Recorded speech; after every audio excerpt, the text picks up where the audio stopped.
ವೀಕ್ಷಕರೇ, ನಮ್ಮ ಕರ್ನಾಟಕ ಸುದ್ದಿಗೆ ಸ್ವಾಗತ. ನಾನು ಸವಿತಾ ದೊಡ್ಡಯ್ಯ. ಗುಬ್ಬಿ ಪಟ್ಟಣದ ಸಮಗ್ರ ಅಭಿವೃದ್ಧಿ ಮಾಡುವ ಹಿನ್ನೆಲೆಯಲ್ಲಿ ಪಟ್ಟಣದ ಎಲ್ಲ ಸದಸ್ಯರು ಒಗ್ಗೂಡಿ ಕೆಲಸ ಮಾಡುತ್ತಿರುವುದು ಅಭಿವೃದ್ಧಿಯ ಸಂಕೇತವೆಂದು ಭಾವಿಸುತ್ತೇನೆ ಎಂದು ಶಾಸಕ ಎಸ್ಆರ್ ಶ್ರೀನಿವಾಸ್ ಗುಬ್ಬಿಯಲ್ಲಿ ತಿಳಿಸಿದ್ದಾರೆ.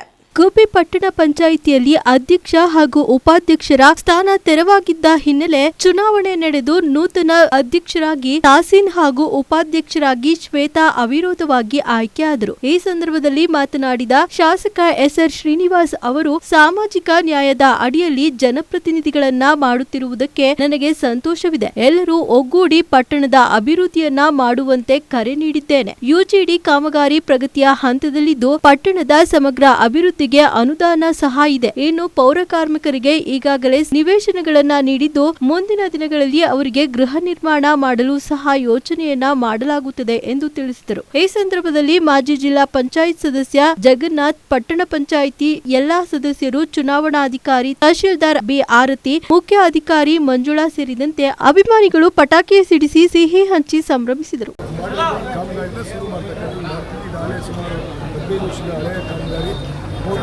ಸ್ಟಾಪ್ ಆಯಿತು. ಈಗ ಅದನ್ನೆಲ್ಲ ನಮ್ಮ ಪಂಚಾಯತಿ ಹ್ಯಾಂಡ್ ಓವರ್ ಮಾಡ್ತಾರೆ, ಅವರಲ್ಲಿ ಹ್ಯಾಂಡ್ ಓವರ್ ಮಾಡ್ಕೊಂಡು ಈಗೆಲ್ಲ ಕೆಲಸಗಳನ್ನ ಶುರು ಮಾಡಿ ಎಲ್ಲೆಲ್ಲಿ ಡ್ಯಾಮೇಜ್ ಅದೆಲ್ಲ ಕಡೆ ನಾವು 38 ಕೋಟಿ ರೂಪಾಯಿಗಳಲ್ಲಿ ಪ್ರಾಜೆಕ್ಟ್ ಮಾಡಿ ಕಳಿಸಿದ್ವಿ. ಅದನ್ನು ಕೂಡ ಅಪ್ರೂವಲ್ ಆಗಿದೆ. ಅದರಲ್ಲಿ 3 ಕೋಟಿ ರಿಲೀಸ್ ಆಗಿದೆ. ಕೆಲಸ ಕಂಪ್ಲೀಟ್ ಮಾಡ್ತಾರೆ ಸರಿ. ನಾವು ಅದಕ್ಕೆ ಈಗ 15 ಕೋಟಿ ರೂಪಾಯಿ ಹಾಕಿದ್ದು ಫೀಸನ್ನು ಕೂಡ ಹಾಕ್ತಾಯಿದ್ದೀವಿ ಮಾಡಿ ಮೇಲ್ಗಡೆ ಮುಗಿಯುತ್ತೆ. ಜಮೀನಲ್ಲಿ ಎಲ್ಲ ಕೆಲಸ ಕಾಮಗಾರಿ ನಡೀತಾ ಇದೆ. ಅದೆಲ್ಲ ಫೀಲ್ಡ್ ಮಾಡಿ ಕೆರೆ ಇಕ್ಕಪಟ್ಟು ಹೊರಗಡೆ ಎಲ್ಲೂ ಹೊರಗಡೆ ನೀರು, ಆಮೇಲೆ ಎಲ್ಲೂ ಕೂಡ ಹೊರಗಡೆ ನೀರು ಆ ಟ್ಯಾಂಕ್ ಹೋಗ್ಬೇಕು. ನಮ್ಮ ಕೂಡ ಡ್ರೈನೇಜ್ ಮಾಡಬೇಕಂತ ಹಣ ಹಾಕಿದ್ವಿ. ಅದನ್ನು ಕೂಡ ಮಾಡ್ಬೇಕು. ಪ್ರತಿ 50 days ಮಾಡ್ತಾ ಇದ್ವಿ. ಪಟ್ಟಣ ಪಂಚಾಯತಿ ಯಾವುದೇ ರೀತಿಯಾಗಿರ್ತಕ್ಕಂಥ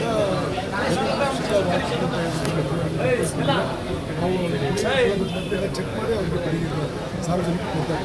ಮುಂದಿನ 3 ದಿನ ರಾಜ್ಯದ ಕರಾವಳಿಯಲ್ಲಿ ಭಾರೀ ಮಳೆಯಾಗಲಿದೆ ಎಂದು ಹವಾಮಾನ ಇಲಾಖೆ ಮುನ್ಸೂಚನೆ ನೀಡಿದೆ. ಇಂದು ದಕ್ಷಿಣ ಕನ್ನಡ, ಉಡುಪಿ, ಉತ್ತರ ಕನ್ನಡ, ಉತ್ತರ ಒಳನಾಡಿನ ಬಾಗಲಕೋಟೆ, ಬೀದರ್, ಕಲಬುರಗಿ, ಕೊಪ್ಪಳ, ರಾಯಚೂರು, ವಿಜಯಪುರ, ಯಾದಗಿರಿ, ಬೆಳಗಾವಿ, ಧಾರವಾಡ, ಗದಗ, ಹಾವೇರಿ, ದಕ್ಷಿಣ ಒಳನಾಡಿನ ಬಳ್ಳಾರಿ, ಬೆಂಗಳೂರು ಗ್ರಾಮಾಂತರ, ಬೆಂಗಳೂರು ನಗರ, ಚಿಕ್ಕಬಳ್ಳಾಪುರ, ಕೋಲಾರ, ತುಮಕೂರು, ವಿಜಯನಗರ ಜಿಲ್ಲೆಯಲ್ಲಿ ಭಾರೀ ಮಳೆಯಾಗುವ ಸಾಧ್ಯತೆ ಇದೆ ಎಂದು ಐಎಂಡಿ ಹೇಳಿದೆ.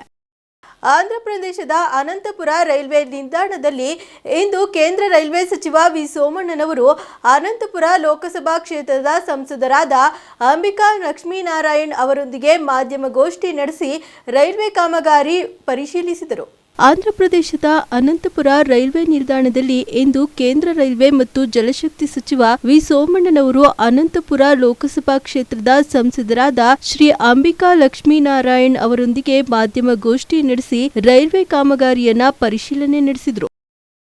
ಬೆಂಗಳೂರು ಕೆಂಪೇಗೌಡ ಅಂತಾರಾಷ್ಟ್ರೀಯ ವಿಮಾನ ನಿಲ್ದಾಣದಲ್ಲಿ ಟರ್ಕಿಯ ಸೆಲೆಬಿ ಎಲಿವೇಷನ್ ಏರ್ಪೋರ್ಟ್ ಸೇವೆಗಳನ್ನು ನಿನ್ನೆಯಿಂದ ಸ್ಥಗಿತಗೊಳಿಸಲಾಗಿದೆ.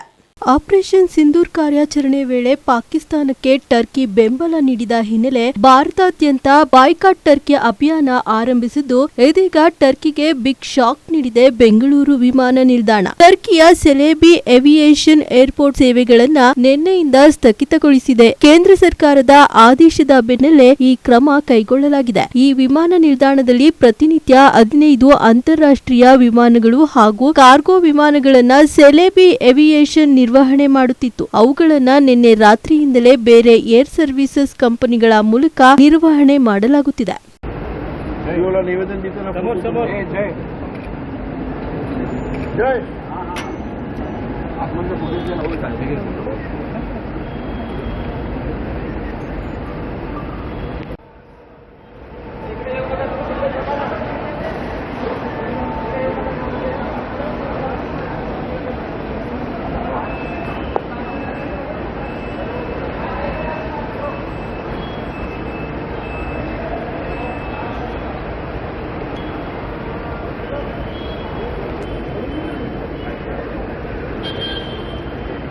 Will be Turkish companies on the eye of the storm. They are handling the ground operations at many locations for you.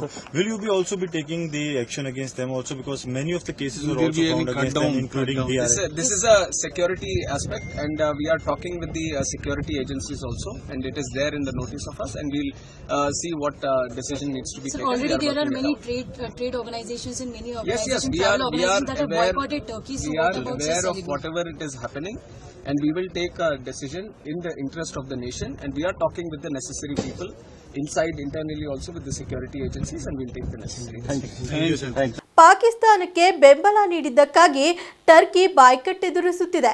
ಆದರೆ ಪಾಕ್ಗೆ ಬೆಂಬಲ ಮುಂದುವರಿಸುವುದಾಗಿ ಟರ್ಕಿ ಪ್ರಧಾನಿ ಹೇಳಿದ್ದಾರೆ.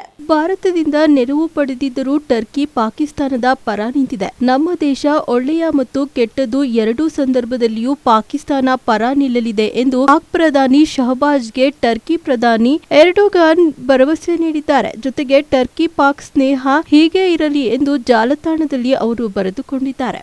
Dünyamız kabuk değiştirmekte, eski nizam çatırdamakta, coğrafyamızda ise merkezinde Türkiye'nin yer aldığı yepyeni bir denklem kurulmaktadır. Türkiye kutupbaşı olarak yeni dönemde hak ettiği konuma hızla geliyor. Evet, Türkiye'nin ufku açılıyor. Bharat ಮತ್ತು ಆಫ್ಘಾನಿಸ್ತಾನದ ನಡುವಿನ ಸಂಬಂಧವನ್ನ ಹಾಳು ಮಾಡಲು ಪಾಕಿಸ್ತಾನಕ್ಕೆ ಬಿಡುವುದಿಲ್ಲ ಎಂದು ವಿದೇಶಾಂಗ ಸಚಿವ ಜೈಶಂಕರ್ ತಿಳಿಸಿದ್ದಾರೆ. ಭಾರತ ಹಾಗೂ ಪಾಕಿಸ್ತಾನದ ನಡುವಿನ ಸಂಬಂಧವನ್ನ ಹಾಳು ಮಾಡಲು ಪಾಕಿಸ್ತಾನಕ್ಕೆ ಬಿಡುವುದಿಲ್ಲವೆಂದು ವಿದೇಶಾಂಗ ಸಚಿವ ಎಸ್ ಜೈಶಂಕರ್ ಹೇಳಿದ್ದಾರೆ. ಜೈಶಂಕರ್ ಮತ್ತು ಅಫ್ಘಾನ್ ವಿದೇಶಾಂಗ ಸಚಿವ ಅಮೀರ್ ಖಾನ್ ಮುತಾಕಿ ನಡುವಿನ ಇತ್ತೀಚಿನ ಮಾತುಕತೆಯ ಒಳಗಿನ ವಿವರಗಳನ್ನ ಸರ್ಕಾರಿ ಉನ್ನತ ಮೂಲಗಳು ಬಹಿರಂಗಪಡಿಸಿವೆ. ತಾಲಿಬಾನ್ ಆಫ್ಘಾನಿಸ್ತಾನವನ್ನ ವಶಪಡಿಸಿಕೊಂಡ ನಂತರ ಜೈಶಂಕರ್ ಮತ್ತು ಮುತಾಕಿ ನೇರವಾಗಿ ಮಾತನಾಡಿದ್ದು ಇದೇ ಮೊದಲು.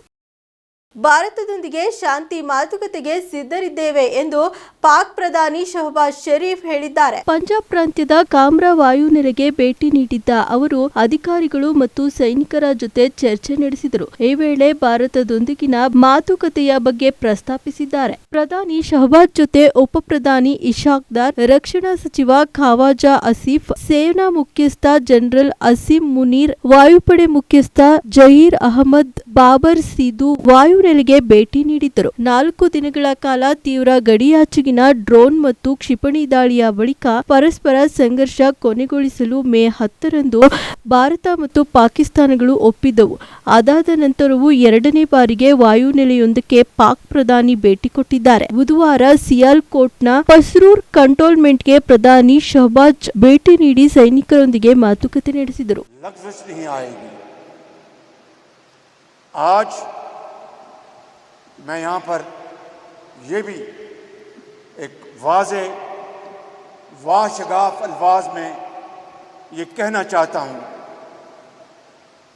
इस दुश्मन को कि तुम्हारा जंगी जुनून का बुखार उतर चुका, ख़त्म हो गया. अब अमन की बात करो तो उसके लिए हम तैयार हैं, और इस अमन के लिए जो लाजमी शराइत हैं वो तुम्हें अच्छी तरह पता है, मगर मैं दोबारा ज़हन नशीद कराना चाहता हूँ कि मकबूजा कश्मीर के अवाम को उनका